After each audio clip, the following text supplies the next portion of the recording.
I overheard my cheating future wife laughing with her friends, saying she landed a rich simp.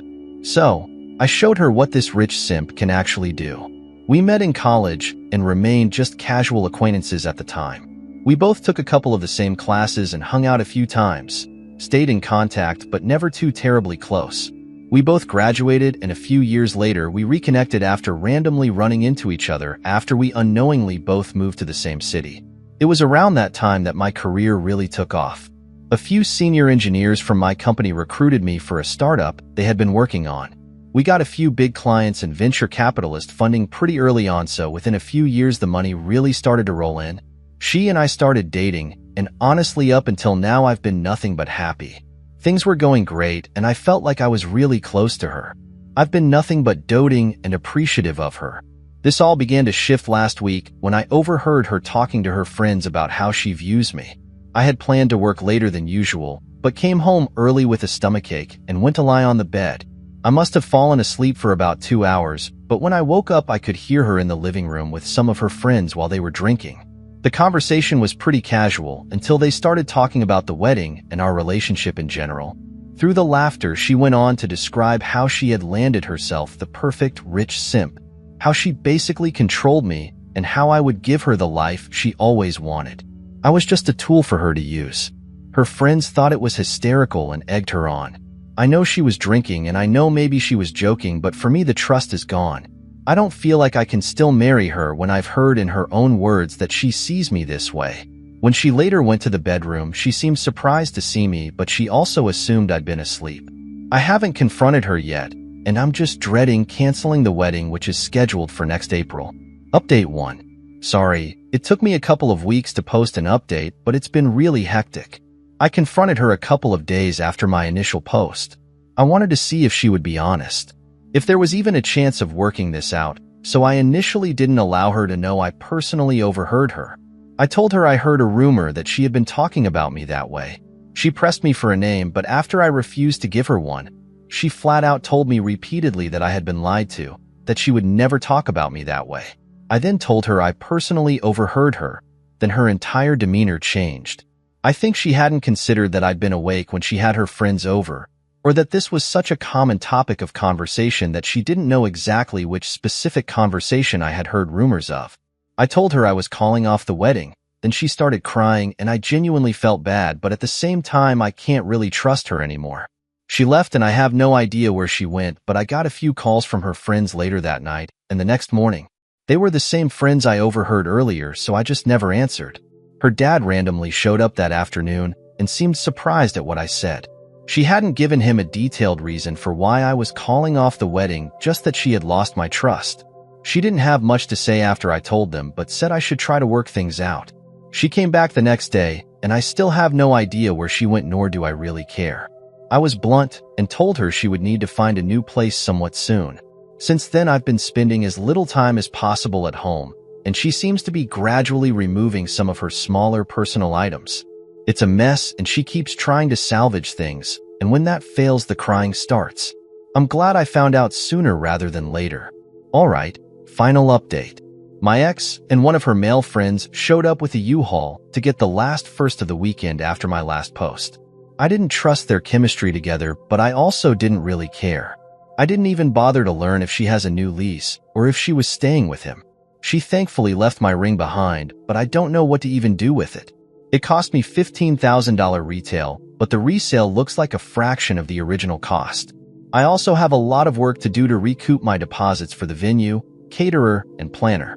Her mom called me the night after she left, but I didn't answer. I honestly didn't want to hear it. I've always had a great relationship with her, but she sounds so much like her daughter that I didn't know if I could take that conversation. I've had a really difficult time emotionally over the last month and a half dealing with this.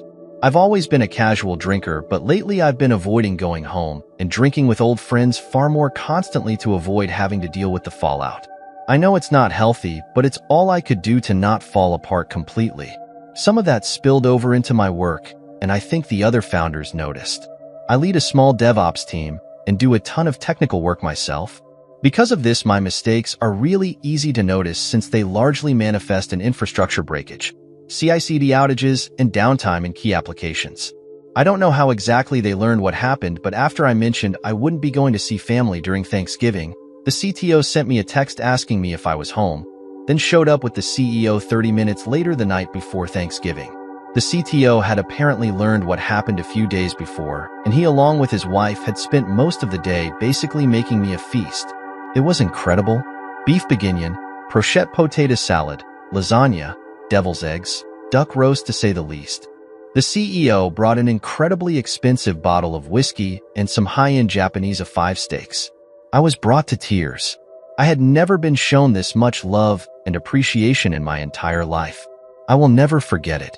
We basically just drank whiskey, ate food, and talked for hours. They gave me the rest of the year off and asked me to just make sure I delegated the most time-sensitive work. I'm not even sure what I'm going to do, but I'm thinking of vacationing in Ireland for a few weeks. Never mind. I have frozen leftover for weeks. Alright, second cheating story. My wife of 20 years asked for a hall pass to sleep with someone else. But then I caught her on a restaurant cheating with him. So I sent his wife roses with a restaurant name. My wife and I have been together for 20 years. We met in our freshman year of high school, and we have been together ever since. She and I both lost our virginity to one another. We went to prom together, and we even went to the same college after graduation. We got married right after we graduated from college, and we settled down to start our life together. Having a family was always something we were looking forward to. So once we had good jobs, we decided to start. Fast forward about 11 years, and we have 2 kids, we own our own home, and we are on a fast track to retiring early so we can travel and do all of the things we never had the chance to. I thought that we were living the dream life. All of that came crashing down when my sister-in-law was diagnosed with lung cancer. She was my wife's best friend, and she took it very hard. She was with her every step of the way while she was fighting as best as she could, but in the end, she passed away. It was a huge blow to the entire family, myself included. It's such a cliche, but she was just a beam of light in the world. My wife took it harder than anyone else. My sister-in-law was who my wife would go to when she needed to talk about anything. They would go shopping together, and they knew everything about each other. I was there for my wife while she grieved the loss, and I helped her get over the worst time of her life. After about 6 months of mourning, my wife started to get back to herself. She had all of my sister-in-law's journals and her notebooks, and she read through all of them while she was grieving. I couldn't even begin to process the types of emotions she must have been feeling, so I just tried to be supportive and lend an ear when she needed it. One thing that got to my wife was feeling like she hadn't done anything with her life. Her sister was taken way too soon, and through the journal entries, my wife realized that her sister felt like she didn't get to do enough in her life. I guess when my wife read all of that, she thought that her sister would have wanted her to do the opposite. She told me that she had been inspired to start living. She wanted to travel, go skydiving, and just enjoy the life that she had while she had it. I wholeheartedly agreed with it. That's why I've been working 60 hours a week since I graduated college, so we could try to retire early. Over the next few weeks, she started doing more things. For example, she started taking pottery classes because she'd always been interested in it. She had been teaching herself how to rock climb because she wanted to free climb, and she even scheduled a bungee jumping excursion for her and our son. She seemed to be leaning into this new lifestyle. I didn't think anything of it. I was happy for her because she was recovering from the loss of her sister. One night, after she came home from the climbing gym, she was acting off. Before that, she had been very upbeat and excited about everything while she took on this new lease on life. After dinner, when the kids were in their rooms, she pulled me out to the patio where we shared a couple of glasses of wine and looked at the stars. Toward the end of our conversation, she brought up the possibility of both of us having a hall pass. For those of you that don't know, a hall pass and a committed, monogamous relationship is a one-time opportunity for both of the partners to have sex with someone outside of the relationship. I was completely shocked by what she had suggested. It felt like it came out of nowhere, so I asked her about why she was bringing it up.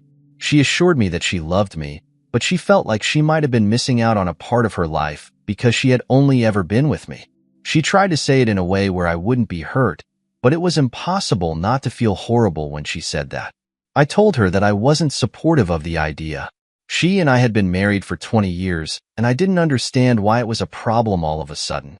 I didn't want to sleep with anyone else, and I wasn't okay with her sleeping with anyone else. We were about to go back inside, but I stopped and I asked her if there was someone she had been interested in sleeping with.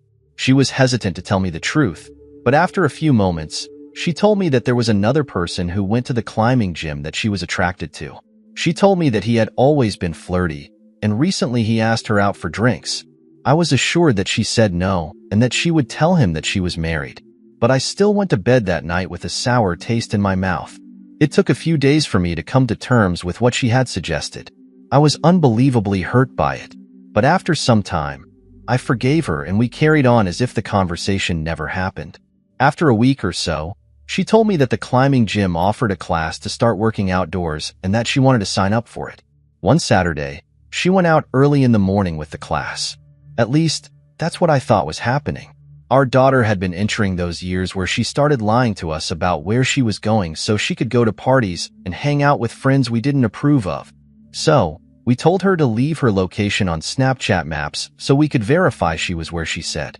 That same afternoon, our daughter was supposedly going over to a friend's house, so I checked the maps to make sure she wasn't lying. Everything was good on our daughter's end, but I noticed that my wife's avatar was in the heart of the city. I was a little confused because I had been told that she was going to a park about 30 minutes outside of the city. I zoomed in on the location and saw that she was at a bar. I tried to rationalize it like she was just hanging out with some of the other people from the climbing gym after they got back from their climb. But I had a sinking feeling in my gut that I couldn't ignore. I remembered what she had said about the guy from her climbing gym, asking her to go out for drinks. I didn't think it was that far of a stretch to wonder if she was there with him. I was home alone in the bar that she was at only happened to be about a 15-minute walk from the house. So I grabbed the dog and we took a walk. I kept my eyes on the map every so often just to make sure she was still there and she wasn't leaving. When I got to the bar, I looked in through the windows and I saw my wife sitting at a table with a man. They were both leaning close together and smiling from ear to ear as they chatted. The man reached across the table and grabbed my wife's hand, and my wife let him. Of course, hand-holding isn't necessarily cheating, but it was an indication that maybe there was something more going on. I went home before my wife saw me there, and I waited for her to get back. The entire time I waited, I didn't know if I was going to confront her about her try to dig around on my own. She came home, and before she even said anything to me, she went right to the shower. I tried to grab her to have a conversation, but she just told me that she was gross and sweaty from climbing. That solidified in my head that something happened while she was with that man. She had dropped her gym bag down near our bed, and I noticed that her phone was still inside. I pulled it out and looked through it to see if I could find any information about who that man was. I searched the name of the bar in her text messages, and I found a chat between her and an unsafe number. I scrolled back to the beginning of the conversation, which happened to be about a week before she asked me about the hall pass. I skimmed through the rest of the messages, looking for keywords that would indicate an affair. Eventually, I found a few exchanged pictures and some explicit messages. Then I saw the plans for them to get together at the bar. They even came up with a lie to tell me and his partner together. I had no idea who that guy was, but I was able to find out by looking through the climbing gym social media. They had posted a few pictures with some of the clients, and he was clearly in one. He was tagged in it and everything. I did some digging and found out that he was married with a newborn baby. I was disgusted by what I saw. Hurt doesn't even begin to describe the pain that I felt. I had been with my wife for 20 years, and she was willing to throw all of that away because she wanted to sleep with another man. I was furious, and I was so disgusted by the foul actions both of them had done. At the end of their message chain, with no context, was the name of a restaurant with a date and time. A week had passed since I discovered my wife was cheating on me, and I had come up with a plan to catch her in the act. While I was thinking about it, I realized that the wife of her affair partner deserved to know as well. When the day of the meeting was supposed to take place, I sent his partner's wife a dozen roses with the information for the restaurant on the card. I hoped that it would be a way to trick her into thinking he had a surprise plan for her. I waited outside of the restaurant, and I saw her head toward it. I followed her inside, and we both noticed our partners holding hands at the same time. She rushed right over to him and started yelling at him in front of everyone. My wife was shocked to see me, but she jumped up and tried to tell me that it wasn't what it looked like. Then I asked her to explain the text messages, and she went silent. I told her that I would be ending everything between us and that she could expect to see me in court.